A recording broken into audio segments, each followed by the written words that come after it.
සමග වන සේක්වා. ඔබ සමගද වනසේක්වා. සුවිශේෂක ජොහන්තුමන් විසින් ලියන ලද දේවාක්‍යය නම් මෙසේය. සංවිධානීය වහන්සේට මහිමය වේවා. මේ වචන ඇසූ කල සෙනගගෙන් සමහරු මොහු සැබවින්ම ඒ දිවැසිවරයානු යැයි කීහ. අන් සමහරු මේ ක්‍රිස්තුස් යැයි කීහ. තවත් සමහරු ක්‍රිස්තුවරයාණන් වඩින්නේ ගලීලයෙන්ද. ක්‍රිස්තුවරයාණන් දාවිද්ගේ වංශයෙන් දාවිද් විසූ ගම වන බෙත්ලෙහෙමෙන් වඩින බව ශුද්ධ ලියවිල්ලෙහි ලියා නැද්දැයි ඇසූහ. මෙසේ උන්වහන්සේ නිසා සමූහයා අතර ભેදයක් හටගත්තේය. ඔවුන් අතරින් සමහරෙක් උන්වහන්සේ අල්ලා ගන්නට සිතූහ. ඒත් කිසිවෙක් උන්වහන්සේ පිට අත නොතැබූහ. ඉක්බිති මුර සේවකයෝ නායක පූජකයන්ද පරිසවරුන්ද වෙතට පෙරලා පැමිණියාහ. ඔවුහුද නුඹලා ඔහු නොගෙනාවේ මන්දැයි ඇසූහ. කවර මිනිසෙක්වත් මෙසේ කතා නොකළේ යැයි මුර සේවකයෝ පිළිතුරු දුන්හ. පරිසවරු පිළිතුරු දෙමින් නුඹලාත් මුලා වූවාවුද? ප්‍රධානීන්ගෙන්වත් පරිසවරුන්ගෙන්වත් කිසිවෙක් ඔහු අදාගත්තෝද? ව්‍යවස්ථාව නොදත් මේ සෙනග සාපලද්දෝ යැයි කීහ. ඔවුන්ගෙන් එක්කෙනෙක් වූ මීට පෙර උන්වහන්සේ වෙත ගිය නිකදේමුස් කතා කොට පළමු කොට යම් මිනිසුකගෙන් කරුණු නොවිමසා ඔහු කරන්නේ කුමක්දැයි තේරුම් නොගෙන අපේ ව්‍යවස්ථාව අනුව ඔහු විනිශ්චය කළ හැකිදැයි ඔවුන්ගෙන් ඇසීය. ඔහු පිළිතුරු දෙමින් ඔබත් ගලීලයෙක්ද? ගලීලෙන් දිවැසිවරයෙක් එන්නේද කියා සොයා බලන්නයි කීහ.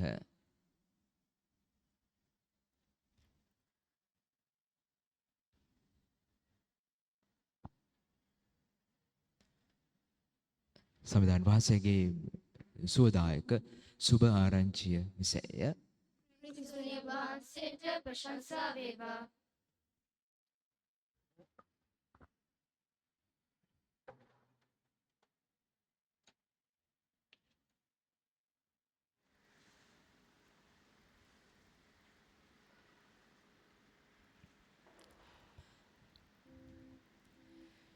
මේ දරුවෝ මට කියන්න ඕනේ දැන්. ජේසු මැරුණේ ඇයි පුතේ? ජේසු මැරුණේ ඇයි? ජේසු මැරුවේ ඇයි ජේසුව? ජේසු මැරුණේ ඇයි? ආයිසෙල්ලාම කියන්නකෝ ජේසු මැරුණාද? ජේසු මැරුණාද? හා? ජේසු මැරුණේ ඇයි? අපේ පවුද මගේ පවුද? හා? අපේ පව් නිසා ජේසු මැරුණා. අපේ පව් නිසා ජේසු මැරිලා අපිට මොනවාද ජේසු ගෙනාවේ? අපිට මොනවාද ජේසු දුන්නේ?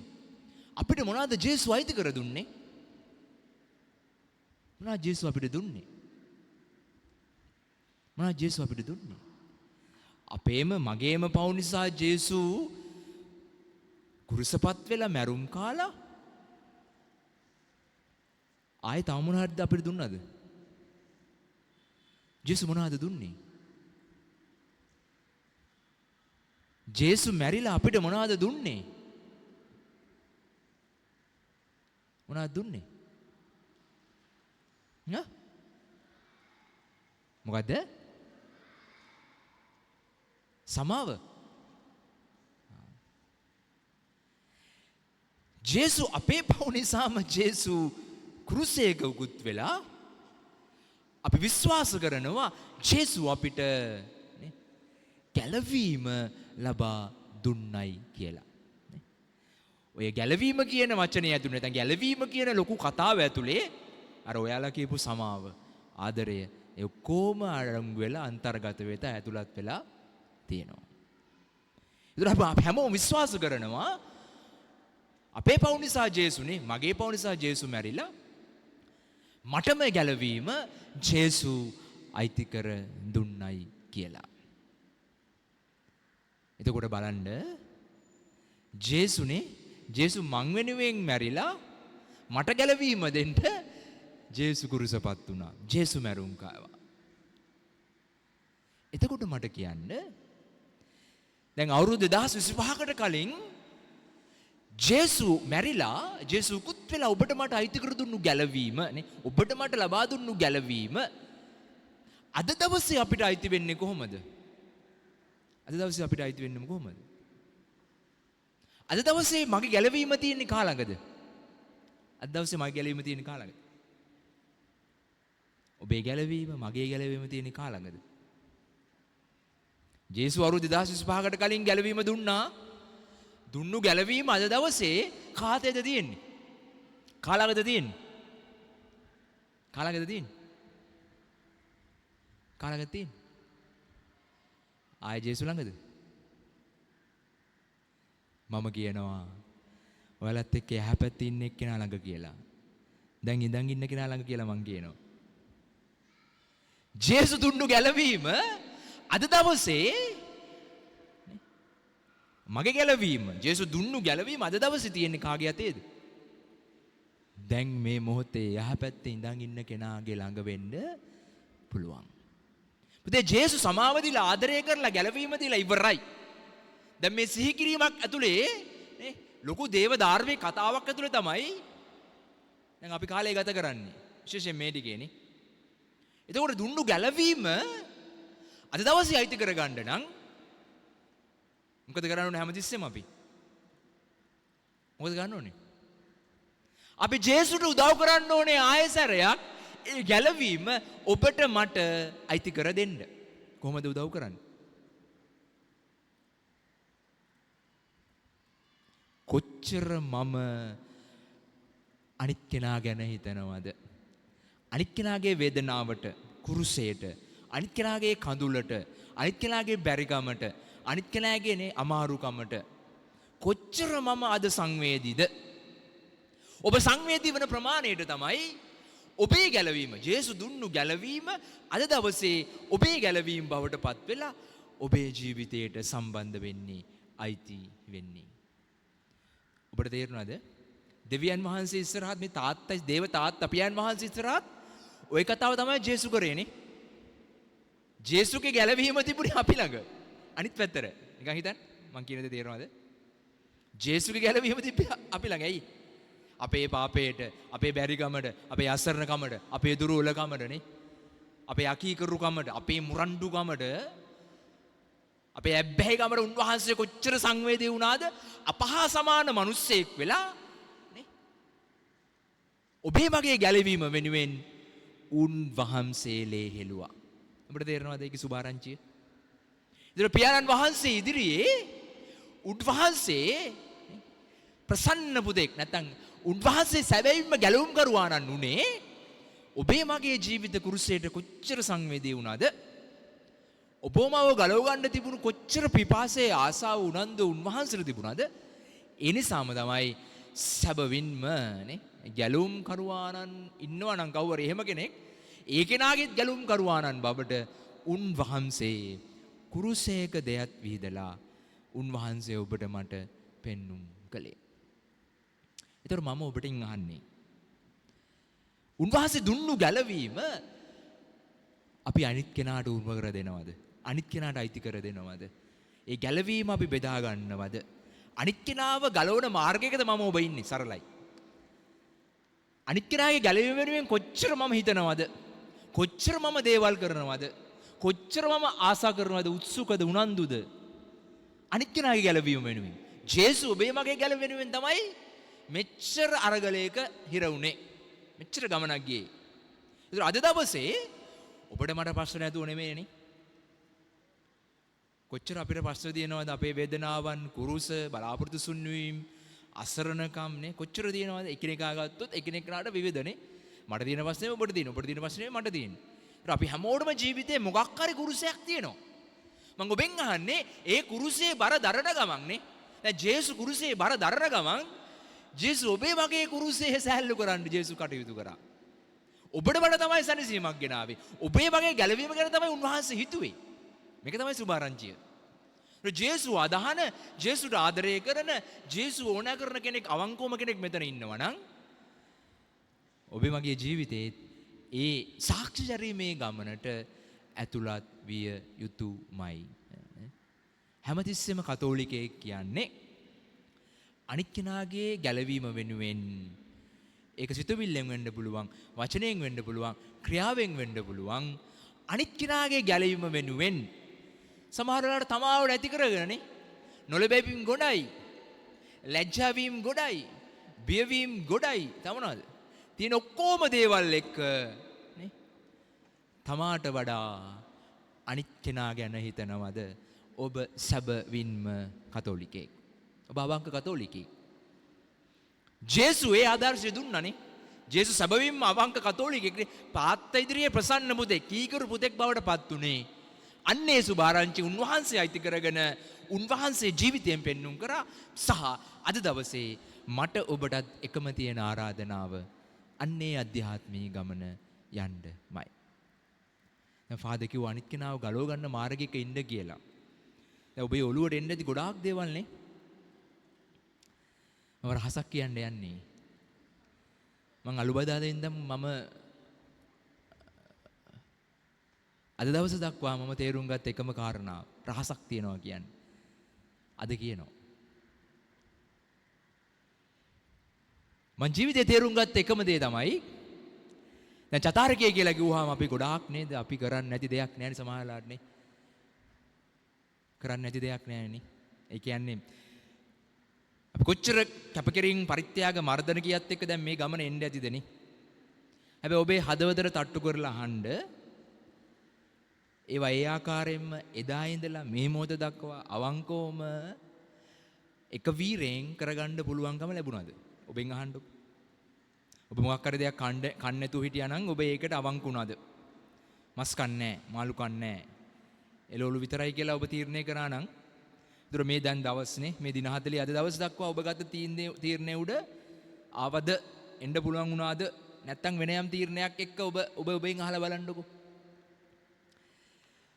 මම ඔබට කියන්නේ අපි ජීවිතේ ගොඩාක් දේවල් තීරණ ගන්නවා. සහ අපිට බැරි වෙනවා, අපිට පුළුවන් වෙනවා මේ ඔක්කොම හරි. හැබැයි මම ඔබෙන් එක දෙයක් ඉල්ලන්නේ. මම තේරුම් ගත්ත දෙයක්. වෙන කිසිම දෙයකට වඩා චතාරික කාලයේ ඇතුලේ අපි කවදාවත්ම දැන් අපි කරන්නේ මේ ටිකේ නොකරපු දේවල් නේ. නෑ කරපු දේවල් තමයි නොකරන්නේ නේ. කරන් ආපු දේවල් නොකරන්නේ නේ මේ ටිකේ නේ. එහෙම නේද? කියන්නේ කාලයක් තිස්සේ කරන් ආපු දේවල් අලුබදා ඉඳන් කරන්නේ නැතුව නේ නොකරෝ හිටියානේ. එහෙමනේ නේද? හැබැයි චතාරිකය ඇතුලේ ඇත්තටම ඔබට පුළුවන් නම් නොකරපු දෙයක් කරන්න පටන් ගන්න. ඔබ කවදාවත්ම ජීවිතේ කරපු නැති දෙයක්. දැන් අපි කරපු දෙයක් තමයි නොකරන්නේ නේ. ඔබට තේරෙනවද? හැබැයි ඔබට පුළුවන් නම් කරපු නැති දෙයක් කරන්න පටන් ගන්න. කරපු නැති යහපත් දෙයක් නේ, වැරදි දෙයක් නෙමෙයි. යහපත් දෙයක්, සුද්ධවන්ත දෙයක්. ඒක සමහර අනිත් කෙනාගේ ජීවිතය සුද්ධවන්ත වෙන දෙයක්. අනිත් කෙනාගේ ගැලවීම සඳහා තීරණය වෙන දෙයක් ඔබට පුළුවන් නම් කරන්න. එතකොට මම තේරුම් ගත්ත එකම දේ අපි මොනවා කරත් නේ ඔබ යාඥාවට කාලය දෙන්නේ නැත්නම් අනිත් කිසිම දෙයකින් වැඩක් නැහැ. අනිත් කිසිම දෙයක් ඔබට දැනෙන්නේ නැහැ. අනිත් කෙනාට දැනෙන්නේ නැහැ. සමහරවිට ඔබ ගත්ත තීරණ උඩ නේ ඔබට බැරි වෙන්නේ නැතිනේ. ඒතර ඇත්තටම ඔබ කල්පනා කරලා බලන්න ඇයි බැරි වුනේ කියලා. ඔබ යාඥාවත් එක්ක ඒ ගමන ආපු නැති නිසා. මම අනිත් පැත්තට කියනවා ඔබ මොනවා නොකරත් මේ ටිකේ මොනවා නොකරත් ඔබ යාඥා කරනවා නම් ඒ ඇති. යාඥා කරනවා නම් ඒ ඇති. යාඥා කරනවා නම් ඒ ඇති. මම දැන් මේ ටිකේ මට ගොඩාක් මට දැනුණු කාරණාවක් ඕක. දැන් ජීවිතේ මමත් එතකොට ඔබ වගේම මමත් උත්සාහ කරනවා යම් දෙයක් කැපකිරීම පරිත්‍යාග උඩ මේ අධ්‍යාත්මික ගමන තුල දවසින් දවස ජේසුට ලං වෙන්න ශක්තිමත් වෙන්න ඇතුළාන්තෙන්. එතකොට මම මොනවා කරත් මට දැනුණු කාරණාව තමයි මොන කැපකිරීම කරත් අතන මම නතර වුනේ නැත්තම් අර කිව්වා වගේ ජේසු දුන්නු ගැලවීම මට දැනෙන්නෙත් නැහැ අනිත් කෙනාට ගැලවීම දැනෙන්නෙත් නැහැ. මම කෝ අනිත් කෙනාට ගැලවීම ගැන දෙන මාර්ගයක් වෙන්න කියලා. මම ඔබෙන් ඉල්ලන්නේ ඒක යාඥාවෙන් පටන් ගන්න. යාඥාවෙන් පටන් ගන්න. අද පල්ලියාවට පූජාවට ආවට නේ මර්ධන ක්‍රියා කරාට ධාර්මික ක්‍රියා කරාට යාඥා කරන කතෝලිකයෝ අඩුයි. යාඥා කරන අම්මා කෙනෙක් වෙන්න, යාඥා කරන තාත්තා කෙනෙක් වෙන්න, මමත් උත්සාහ කරන යාඥා කරන ස්වාමි කෙනෙක් වෙන්න. මන් දන්නේ මට හම්බෙලා දෙන ජීවිත මිනිස්සු ප්‍රමාණය අනුව මිනිස්සු මගෙන් ඉල්ලා දෙන එකම දේ යාඥාවයි. එතකොට මගේ වෙන කිසිම බාහිර දෙයකට වඩා